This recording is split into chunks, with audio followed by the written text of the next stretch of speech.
Hello, everybody. Welcome back to the Denny Sanford Premier Center here in Sioux Falls, South Dakota, where we are previewing one of the biggest installations of this NDSU versus UND rivalry. They're playing for the right to go to the NCAA tournament here tonight at 8 o'clock on ESPN2. Let's go over a little bit of what we know about each of these teams. We're pretty familiar with North Dakota State.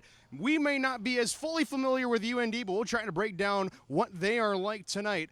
But NDSU, though, they're coming off a couple of really close wins by nearly identical scores, beating Denver by 2 points on Saturday night and beating Oral Roberts by 6 last night here. And then UND, they've had a pretty similar path, although last night they had a lot more success than NDSU did, but they beat South Dakota, the third seed in this tournament, by 3 points, and then beating Purdue-Fort Wayne by 17 points.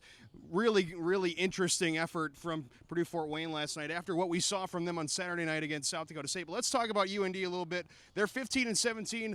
What do you know about this team from your research prior here? Well, we know a big key to their scoring potential is Marlon Stewart. Yes. He's definitely got the most points. I think he's got over 600 currently.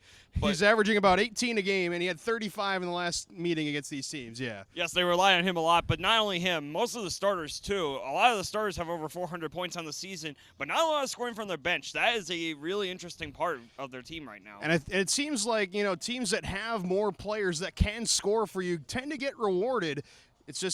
We saw that last night with Oral Roberts. Emmanuel Nezekwezi got pretty much taken out of the game. He only had 2 points, and they only had 3 options for scoring. If you can diversify yourself in any way you can, it's usually going to be rewarded here in this time of year.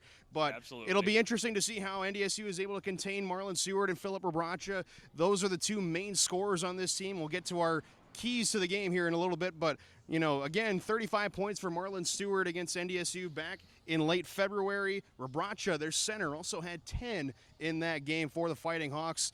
And let's just go right to the keys to the game here real quick. I have a couple here. I want your reactions to these. I have 2 keys for both teams here in this one for them to succeed. So let's start with NDSU. The first one I have, yes, your theory on Marlon Stewart is accurate, and NDSU, my first key, they need to contain him in order to have success. And then the other one, they need to get off to a quick start. They haven't gotten off to as fast of starts as maybe they like so far in these 2 games here in Sioux Falls. Those are my 2 keys. Contain Marlon Stewart and get out to a quick start. What do you think of that? Yes, absolutely. If they can contain Marlon Stewart, or maybe, up to 2 of their guys, they might not be able to score a lot of points, UND might not, because of the fact that their bench does not score a lot of points in the playoffs, or at least not yet.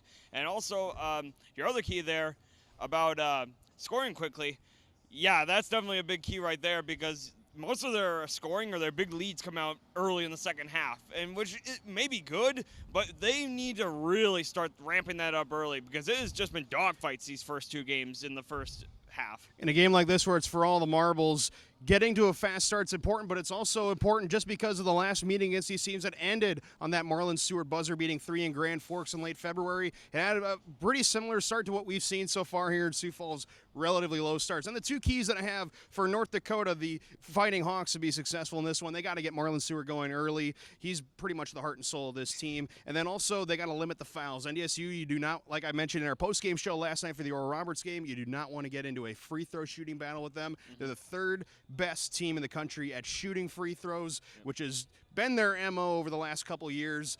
That's going to be a major advantage for them if it comes down to that point in the game. What do you think about those 2 keys?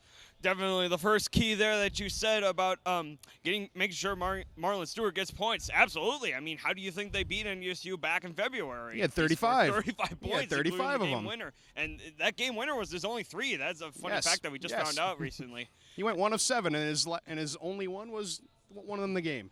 Go figure. And the second part about the free throws, yes, that is very obvious, because you saw last night against Oral Roberts. That killed Oral Roberts. Especially at the end of the game, they kept fouling Cameron Hunter, and he's a good free throw shooter, as are a lot of players on this NDSU team. They're pretty good free throw shooters. Oh, yeah, especially Cam. So that is it for our pregame show. If you're watching this currently before the game here on March 11th, whatever day it is, I just forgot. If you're watching today, now. Oh well. You'll see it in the description. Yes.